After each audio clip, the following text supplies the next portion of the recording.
Recently, I saw this meme. At first it amused me, then it made me think. I played a lot of Silent Hill.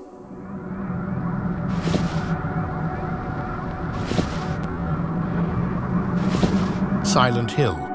Video games have long transcended mere entertainment. They have become a standalone art form capable of evoking profound emotional and intellectual responses. A prime example of this is the Silent Hill series, which has transported players into a dark and disturbing world since its debut in 1999. In this essay, I aim to explore the philosophical dimensions of Silent Hill and discuss how the game addresses themes such as existentialism, the unconscious, and human nature. Silent Hill is more than just a horror game. It is an existential journey.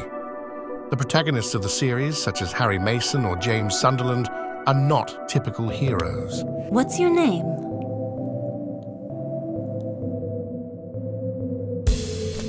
Henry. And you? This is my dream, and you don't even know my name. It's Cynthia. They are ordinary people confronted with extraordinary circumstances. Their journeys through the foggy streets of Silent Hill are symbolic representations of their inner struggles and fears. The town itself acts as a mirror to their souls, revealing their darkest secrets and feelings of guilt. Existentialism, a philosophy that deals with the question of life's meaning and individual freedom, is omnipresent in Silent Hill. The characters are forced to confront their fears and their inner selves.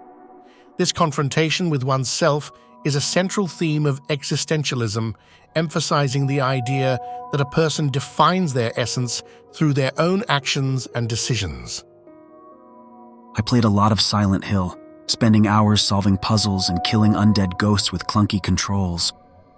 Some games in the series really wore me out. It often reminded me of real life, and it was almost therapeutic. I got used to the fog, the silence, the emptiness, and sometimes I even hear sirens where there are none. It's the same feeling playing Silent Hill as when reading a Chuck Palahniuk novel. It opens a window into a reality where you'd like to set a foot in, out of curiosity, even though you know it's not good for you. In the end, you get lost in it and can't find a way out.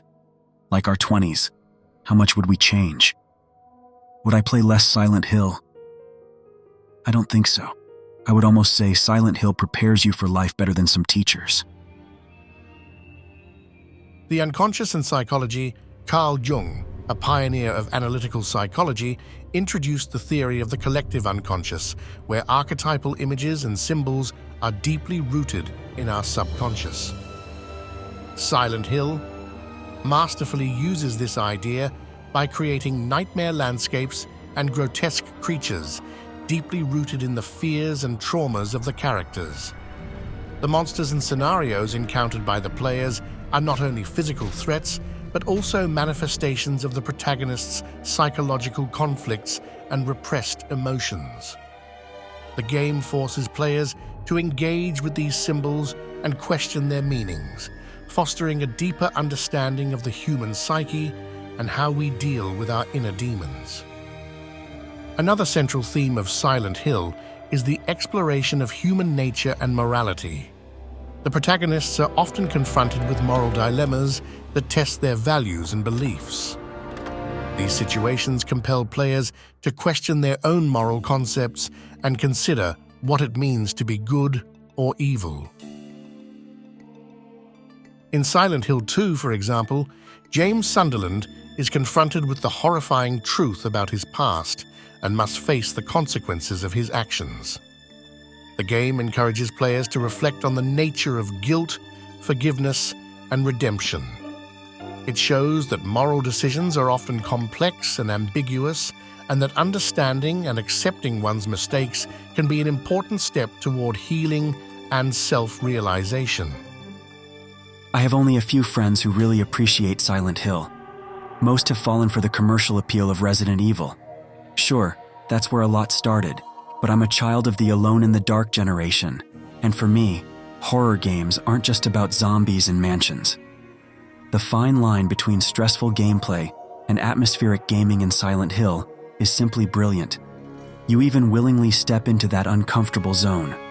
It's like in Stalker, where you venture into the open world adventurously, knowing you're not prepared for what's to come, but you want to experience it.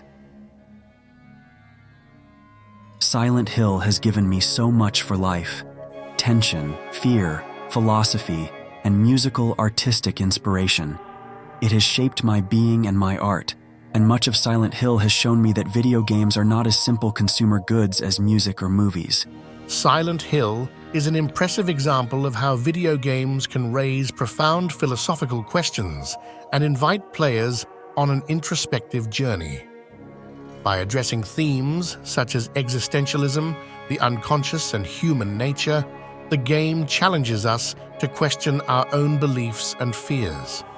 It demonstrates that horror can be not only a source of fear, but also a powerful means of self-awareness and understanding the complex reality of the human mind. In a world often marked by superficiality, Silent Hill offers refreshing depth and meaning that resonate long after the game is turned off. The immersion plays a crucial role, making much from great games like the Silent Hill series linger in our daily lives and memories.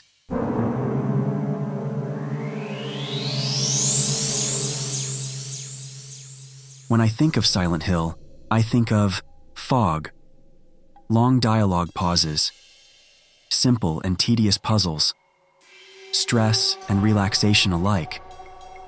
And I think of games like Alone in the Dark, The Blair Witch Project, Resident Evil, Forbidden Sirens, and Onimusha. I will definitely return to the place I've dreamed so much about. This nexus of Silent Hill somehow feels like a second reality. It's the feeling of a return from which you want to wake up again. And it's connected to how I could turn the PlayStation 1 on and eventually off again. What is your favorite Silent Hill game, and why? Please write it to me in the comments. Is Silent Hill a memory for you as well?